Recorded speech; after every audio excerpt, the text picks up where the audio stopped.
usually in a couple gulps. 10, 15, 20, 25, that's 25 a day. And then the shots once a week, and those are 2 different medications then, so it would be like 27, 28 drugs I have to take. These 25 pills dramatically changed Joe Monroe's life and the lives of thousands of others living with AIDS. Joe was diagnosed in 1983 and came close to death before going on the new medications 4 years ago. I remember the pharmacist telling my dad that this is a whole new penicillin. This is like this discovery of penicillin. This new drug is going to heal so many people and change so many lives. And the discovery? A combination 3-drug regimen called protease inhibitors, or more commonly known as the cocktail. People that have been infected with HIV now are living essentially normal lives. As long as they stay on their medication, they can do all the things that normal people do. But staying on medication of doses up to 30 pills a day and an average cost of $17,000 a year is not always easy. Dr. Dave Matthews led the team that discovered the nation's top-selling protease inhibitor called Viracet. If tolerated, the cocktail can force the AIDS virus to nearly undetectable levels. This enables the key cells in the immune system called T cells to fight off deadly infections. Viral replication level has been reduced to the point where the T cells, for example, and other key cells in the immune system have been able to build back up to the point where they're in the low normal or even the normal range. The protease inhibitors came on the market in 1996 to high expectations and hopes of ending the virus. It was surrounded by a huge amount of hype and hoopla and, celebration. There were some negatives associated. Sheila Murphy is a psychologist and an epidemiology consultant with the Center for Disease Control and Prevention. I think promoted in the press as sort of this universal panacea that was just, going to solve the problem for us. I think it was Time or Newsweek on their cover story had the end of AIDS. The hype was not unfounded. A year after the cocktail came on the market, health improved, and the death rate from AIDS dropped by nearly half. Protease inhibitors, they came on the scene, the cocktail drugs. Suddenly, everybody thought the epidemic was over. Dallas Dishman is a medical geographer and has studied AIDS since the first reported cases in the 1980s. What they didn't bother to tell people was that there were horrible side effects to these medications. all of us have different side effects. Some people are losing their hair or losing their body hair. Some people have liver dysfunction. One fellow just had a gallbladder taken out. Taken with older medications like AZT and 3-TC, the cocktail may cause diarrhea, nausea, high cholesterol, fatty deposits, and numbness in the limbs. And then there are the psychological side effects. This do not affect you just physically. I look physically very well, but sometimes mentally I feel dirty, I feel like who's gonna want me like this. Brenda Calderon contracted HIV from her boyfriend nearly 3 years ago. Shortly after trying Crixivan, one of the cocktail drugs, she stopped because she got severe diarrhea and developed painful kidney stones. People still say, well, take your medication if you want to leave. So some of us, believe that that's not really living. The CDC reports that 15 to 30% of the people on combination therapy can't stomach the medications due to adverse side effects, and they still don't know the long-term side effects. It's a very potent drug, and we're not sure. No one has been on it more than 5 years because it was only really released in 1996. And so we don't really know what the real long-term effects are of being on an extremely potent combination of drugs and whether people can, in fact, be on it a long time. An even more deadly side effect is that many people believe that AIDS is no longer a deadly disease. There's a huge population who think, oh, it's okay. If I get infected with HIV, I'll just go on the meds and that's fine.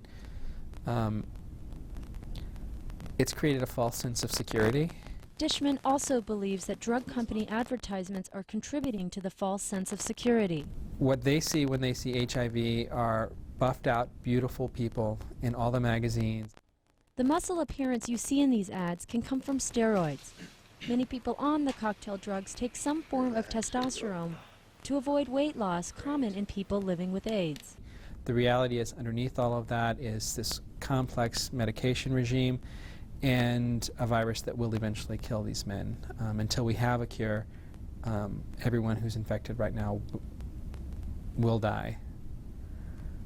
Most people don't think about that when they see someone who's HIV positive. Joe Monroe has lived with AIDS for 16 years.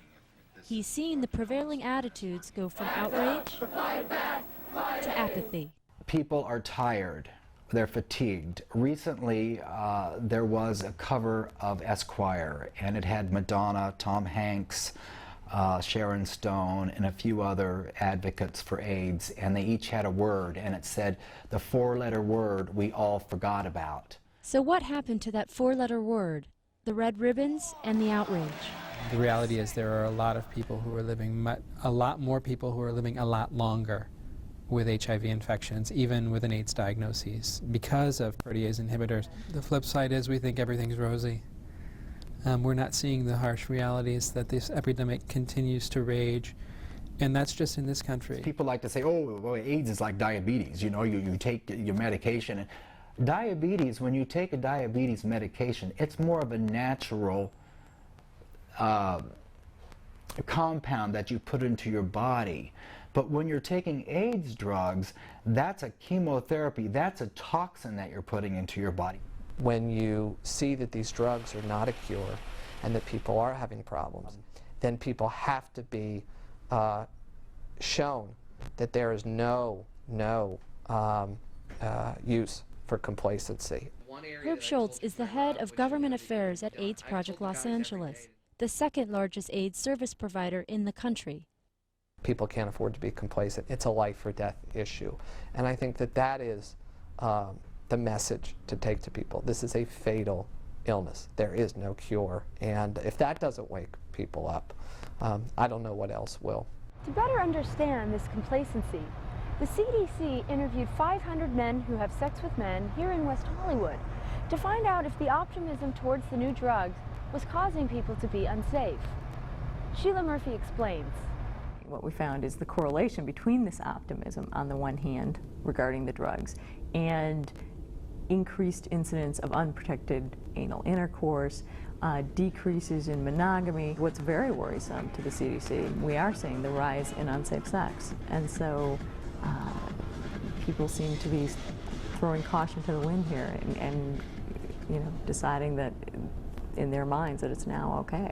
Most young gay men who are out engaging in high-risk behavior don't realize the severity of this because, and the harsh reality is that they weren't the ones who lost a generation. They didn't watch all of their friends die. I don't know anyone, I don't know a single gay man who hasn't lapsed to some extent. I think that's human nature, and yet society aggressively seeks out those individuals and persecutes them as being irresponsible and getting whatever they deserve. I mean, that's a really harsh message to send to anyone. 16 million people have died worldwide from AIDS, and if the trend towards unsafe sex and complacency continues, experts warn we could have death rates worse than the peak years of the late 80s and the 90s. In the meantime, for those who can tolerate the cocktail, the drugs are one of the main forces combating AIDS. I view the drugs as sort of a stopgap measure.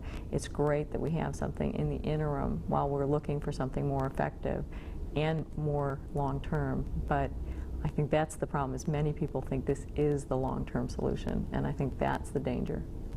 I get very emotional about it because I'm living with it and I see it, and I don't like to use the word victim, and I'm not a victim, but I am a player in this.